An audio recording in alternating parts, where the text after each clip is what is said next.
Dzywici młyn i trze brydci. Bliskłe zaciarowany góry Kłelebetowa, płenie żyćka, chterna na pądzywy łedny młyn.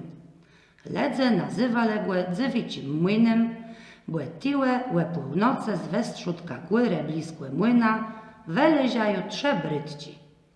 Idu do żyćci i sowni meją. Dywno tymu, tamtut siedł wodrowca i płetkę te ponne, chterne głę prosa łezie beje łesłe błedzył, błe bołe zaciarowony.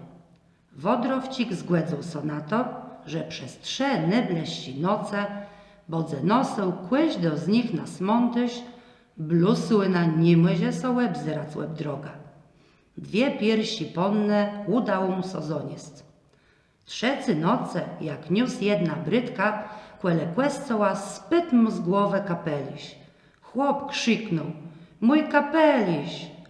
W tym samym czasie brydka zdzinoła, a trze brydci do dzisiejszego dnia sedzą w zaciarowanej górze i czekają na uwolnienie.